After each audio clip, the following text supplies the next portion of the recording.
All right, here we go. Well, first of all, reflecting on that win Saturday, was a good conference win for us. I told our team, if you go back and you look at our Louisiana game, we failed in all three phases there at the end of the game against Louisiana. We had a poor punt that allowed them to take a drive down to score. We didn't score offensively, and it just, those three phases failed us towards the end. And then you turn around and you look at what happened here. We have an onside kick that we have to recover. Offensively, we took it down to score to take the lead. And then defensively, we would come up with a big 2-point stop right there on the yard and a half line. So it was a great contest. I mean, a great contest. Both squads played extremely hard. And we were fortunate enough to come out on top. We really were. But, you look back and you owe it all to our team, our players. They went out and executed and do a really nice job, had a really good focus. And they went in there and did exactly what they thought they could do, and that was win the football game. But it's you got to turn and then you got to go and get ready for an Arkansas State bunch to come in here. We've been watching them. They just got their first win over an FBS school against ULM this past weekend, and they're going to come in here ready to play. And I'm not one that thinks anything's easy. We're going to have to go out here and we're going to have to prepare, and we're going to have to really know exactly that we've got to play the hardest and the longest for 60 minutes to get a win this weekend. They will be ready to play. They're going to be well coached. I reminded our team a little bit of last year's game. They had 609 yards of total offense. They threw it for 551 yards. And then offensively, we would conceal the deal in the last drive to go get the win in front of a live national audience. So that's something to remember. But it's a new staff. Coach Jones does a nice job, and I'm sure they'll be ready to play. Appreciate it, Coach. At this time, we'll take questions from members of the media. As a friendly reminder, if you can keep yourself on mute until asking your question, we'd appreciate it. Go ahead with questions for Coach. You guys have had the last 3 weeks have been so tough being on the road, good teams, rivals. How do you sell your guys the fact you got a 2-win team coming in? How do you sell them on that you can't take it easy this week? Well, I don't sell them anything. I can't sell them something that's I don't believe in the sales job. I don't believe in it in recruiting. I don't believe in it selling to our team. We've got an opportunity to finish up very strongly. This is an opportunity for us to become bowl eligible, to have a chance for postseason play, to get another conference win. And I have no idea what might occur here in the next couple of weeks. We've got a lot at stake. I think we can finish if we go and finish it the right way. And I don't want to look past Arkansas State, but in our next two contests, I think it'll be the best conference win-loss record we've ever had. So there's a lot at stake. There's a lot at stake, and they understand. I told them point blank. I said, this team will come in here ready to play. And I reminded them about last year's game and what we have to do to prepare and go out and play. We've been pretty decent keeping our head down and moving forward the last couple of weeks, and we've got to continue to do it this week. We're playing at home. That's going to be a little bit different, like coming back to home after 3 weeks being on the road. So hopefully we're going to have a nice crowd here, and we're going to be ready to play Arkansas State. Hey, Coach Marcel, Tuta Sports Inquirer. Thanks for joining us. You mentioned Arkansas State.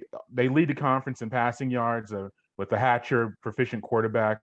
What have you seen from them just scouting them out and challenges they'll present to your defense? Well, they throw the football 70% of the time, and they're going to throw it around the yard. So that's a challenge in itself. We have got to generate great pass rush, and we've got to get some pressure on him. But he was the same guy he was a year ago, and he's coming in here, and I'm sure he remembers throwing all them yards last year. So, that's it. We've got to keep that pass game in check, and they're going to sprinkle in the run effectively. But we understand offensively for them, it's 70% throw, and that's what they're going to try to do. Coach, you had 4 sacks, 10 tackles for loss against Coastal. And I know you just mentioned it, talking about the passing game. I've seen some blitzing inside linebackers, Blake, Jordan, firing off that way. Really, in the last few weeks, kind of being able to generate that pressure. Is that something you can see, obviously, in this game because they pass so much? A little bit, but there's one thing about passing teams. When they do it really well, they know where they're going and what they have to do. So sometimes that blitzing right there can catch you a little bit off guard because they're so quick in decision making. When you have a smart quarterback like that, and he's been in a system where that's what they do, and they know where the protection slid to, they know where the front's coming from, and they can deliver the football. Sometimes that can put you in a bad situation. During the course of the week, we're going to get a better idea about the opportunity to put some pressure on him, or do we need to sit back a little bit? But that'll all be kind of figured out here in the next day or so. Arkansas State's, I know, struggled mightily against the rushing attack all season. Certainly have had their share of injuries and inconsistencies and things like that. Is it kind of a challenge to the offensive line and guys that way? I know they've been particularly strong against, running the ball and kind of knocking folks back. It's been the mantra pretty much all season, really since you arrived in 2017. But there certainly is an opportunity, I would say, this weekend. There is, but I mean, it's what we do. I mean, so we go into every week trying to find the way to best attack in running the football, and we do it passing as well. But we don't really pay a whole lot of attention to the stats and all that stuff. And that's a good thing because you don't go change your game plan because their secondary is poor or something like that. You've got to do what you do well and continuously do that. I mean, you can't have the flavor of the week. Oh, we're going to be a throwing team this week and all that. If you do things consistently well, then you need to keep doing them. And right now we're doing that.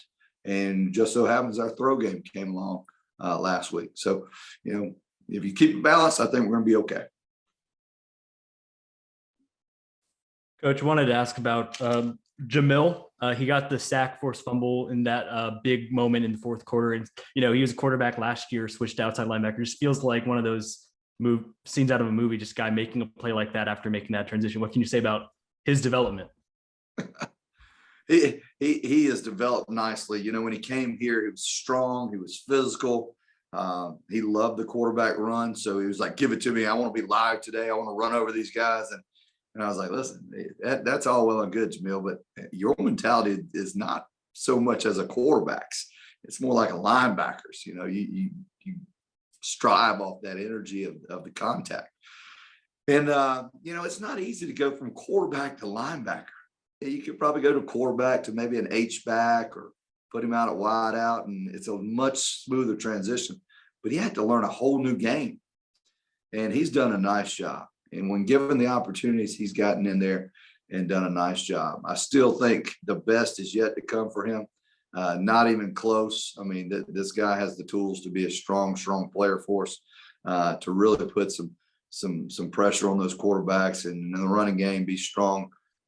Like I said, he does everything we ask of him. I think he's a strong leader for us. He's got a great mind, and he's only going to progress and become an even better player.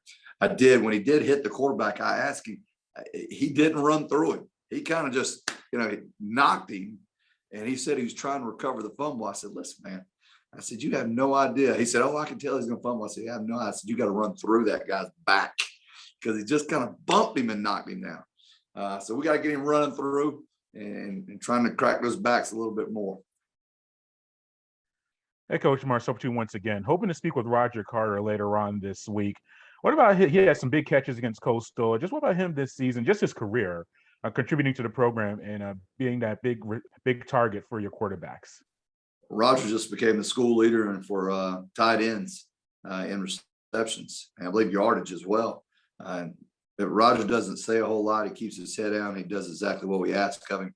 He has the best, probably him or Pinckney he has the best hands on our football team. He makes such clutch catches. He's been doing it ever since he arrived here. I can still remember seeing him catch that ball in the Cure Bowl in 2017 and taking it in for a touchdown as a freshman. And I'm thinking, God, here he is, a true freshman, and he's just developed nicely. He he comes to work. And when he comes to work, he produces and he makes big time catches and big time ball games. And very proud of Roger. Very, very proud of him. The other tight end you have is not too bad either. I know Aubrey caught another touchdown pass. Feels like all that guy does is catch touchdown passes. Yeah, it is. Those tight ends are utilized down there in the red zone a little bit, and he can slip open, and he's got great hands too. We're very fortunate to have two really, really good tight ends, and we've got some guys backing those guys up as well that I guess just can't break in because of what the quality is for those two. That's two special tight ends. And on Saturday, on the offensive side again, you ran those wide receiver screens a couple of times, and then you pulled some variations where the route ended up being a guy downfield and he was wide open, and you kind of got the defense to go down on the screen pass. You feel like you were able to take advantage of some opportunities and get them out of position and get those big plays. Yeah. Those are the dangling the carrot type plays. You kind of hold it out there and they come running up and not fool them, but they have to decide what they're going to defend. Are they going to let us continuously throw the slip screen out there for 6 or 8 yards? Or are they going to come up and pressure it? What are they going to do? And you got to pick the right time to take those shots and get downfield. And we've done that pretty well with our I guess play choices. Coach Glenn, he sees the field well and calls it nicely, and we'll continue to do that. We'll continue to do it. It's no different than maybe running the option, and you see those linebackers plugging in those gaps a little bit, not playing as deep and over the top, and you got to get some perimeter runs. So, it's all a game. It's all a chess match. And they make a move, and we got to make a move to counteract that. How good was it to get Cornelius McCoy back? I know he was on for probably 20, 25 snaps, I guess, on Saturday, but still working his way back, obviously. Yeah, it's great. Salmon's had battled that hamstring injury just like McCoy has the last few weeks. To see them finally get back on the field, I don't even know if they've been on the field together it's been a while.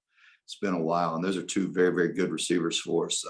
He brings a great energy every single day, and to have him back on the field was fantastic. I love seeing him because I just think the energy is there. And some of these guys can run out there and I call it pseudo hype. They want to yell and scream. They really don't want to be there, man. When he's out there, he's ready to go. He's ready to play. That's what I love about him. Hey, Coach, last thing for me. I know you spoke about the Texas State contest, Franklin Monroe, about penalties and keeping discipline, not losing your head. I was looking it up. You have the second least amount of penalties in the conference. What's it been about these past few games, really through your nice streak going? Has that been an emphasis, and you've seen them stay more mature and not put themselves in bad positions to be called for penalties? We'd probably be in a better position if we would not have the personal foul penalties that we do. I think we got another one Saturday. We do have to keep our cool, and that's hard to do when you're competing and playing, and some guy's going to hold you, and you just got to understand to play through that. But we do have, I guess you would call it a disciplined football team when you don't have a lot of false starts, you don't have a lot of penalties. People usually say that's a disciplined bunch. I'm proud of that fact. I think penalties is one of the number one ways to get yourself beat, and we've got to continuously, we talk about it, but we've got to continue to do it. Just sort of on the same note, I think you're +8 in the turnover margin since the App State game. Just feels like, aside from all the other stuff, that alone feels like a big factor in the fact that you've been able to get 4 of the last 5 wins. Turnovers, name of the game. You've got to not have the ball turned over. I mean, and we're creating our turnovers too. I mean, that's the good thing about it. Defensively, we're creating those turnovers and giving us opportunities to short field. I mean, Quay White now becomes the tie for the all-time lead with interceptions. You got Jamil with the strip sack right there, and we almost take that one in on a turnover, and then we've got to do a really good job continuously talking about not turning the ball over. We all know each and every week you can look at it probably in every stat line that the team that turns the ball over is typically the team that gets the L.